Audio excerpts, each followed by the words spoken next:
What is going on, people? Welcome to your 57th Java tutorial. And this tutorial is going to be not a lot of coding, actually. It's going to be pretty much clearing up a whole bunch of concepts dealing with polymorphism.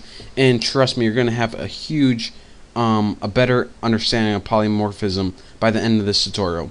So, I just want to go over overriding a method real quick and something I didn't tell you about. We built this superclass called food and two subclasses called tuna and pot pie.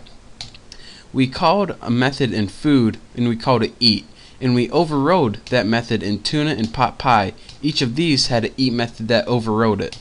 So one thing I didn't tell you about overriding a method: anytime you override a method, you must take the same arguments as in the superclass method. So since this eat argument didn't have any arguments in it, it didn't have like an integer, this tuna can't have like an integer argument for this, and this pot pie can't do the same.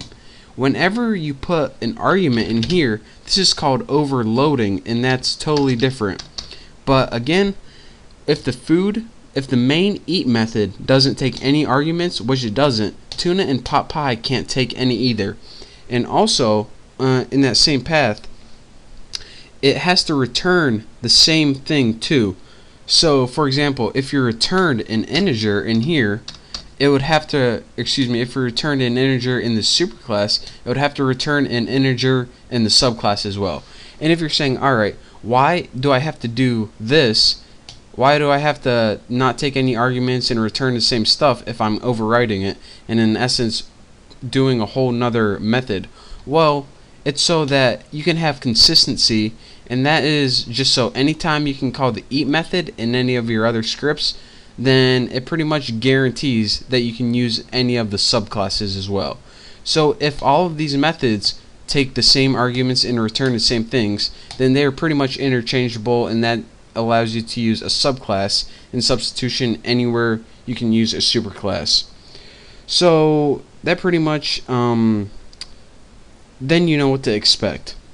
And another thing I want to talk about: anytime you override a method, so for example, we have this food method in our superclass and we overrode it with tuna, we cannot change the scope of this. So for example, this food is public right here. We can't put private void eat. See, we're getting an error already.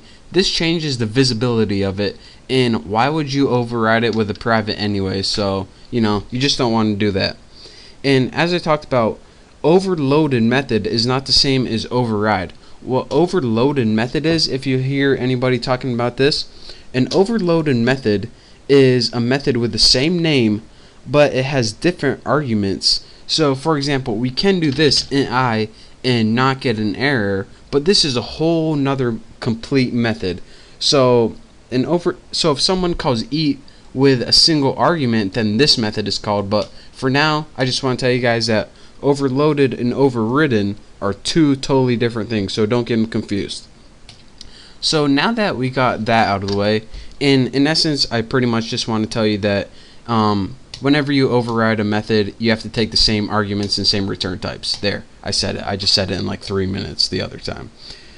So let's go back to our fatty class right here, and let me refresh your memories. We know we can do something like have a tuna reference and set tuna object equal to like new tuna, and as you know, this is the tuna reference right here and this is the tuna object, and we can do this since tuna is a tuna.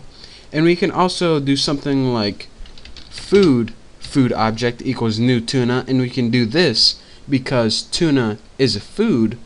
And those are the things we learned in the last tutorials. But what have we not seen so far?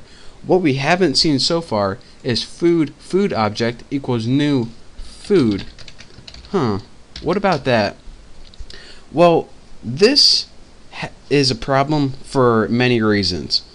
Tuna and pot pie we wouldn't have a problem with, and this is because when we put variables in here like color, shape, tuna has a color, tuna has a shape, pot pie has a color, pot pie has a shape. Food is too general. It doesn't really have a color. It says what color is food? I don't know. What shape is food? I don't know. And if you say, alright, I can eat a tuna, I can eat a pot pie, but I can't eat a food. Food is really too general. And I know that there might be some exceptions to this, but for the sake of programming, there are some classes that are just too general that you don't want to create objects on. And this food class is one example. So if we had a food class, we wouldn't want to give it any variables like color or shape, because food in general doesn't really have a color or shape. So, alright, that's nice and all. I kind of knew that already, Bucky. So why are you telling me this? I mean, I'm not giving you guys a tutorial to tell you guys that tuna has a color. But what I am teaching you guys, it says, even though we can't create food objects, like right here, we need this food class still for inheritance and polymorphism. But when we create this class, we want to make sure other programmers can't create food objects either. So how can we make this food class right here, and how can we kind of bulletproof it to make sure that no one creates an object and they only use this class for inheritance and polymorphism and stuff like that? Well, luckily, the cool people who invented Java gave us this keyword, and it's called abstract. And how you make a class abstract is type abstract, abstract, right before the class. And what this does is mean, alright, you can use this class right here, the class of food, but you can't create any objects from it. Oh yeah? Want to bet? Look at this. Food object equals new food object right there. Oh, I did it. Oh, look, I got an error. I guess Bucky is right. I can't instantiate the type food, and that pretty much means you can't create an object anymore. So if we take that abstract away, look at this. The error, it goes away, and now we can create an object.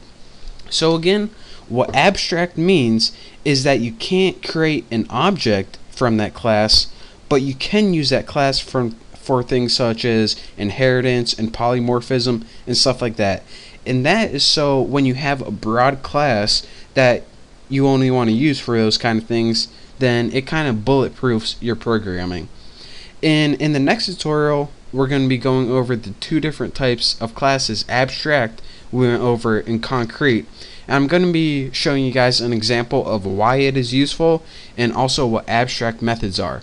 So this next couple tutorials is more of general ideas, and then we're going to be building programs to use these ideas and put them to use. Use them and put them to use. Did I say that right? Hey, good enough. But thank you guys for watching. Hopefully you guys understand that anytime you override a method, you need to take the same arguments, and also the beginning of what an abstract method abstract class is. So again, thank you guys for watching. Please check out my next tutorial, and I will see you next time. Oh, by the way, don't forget to subscribe.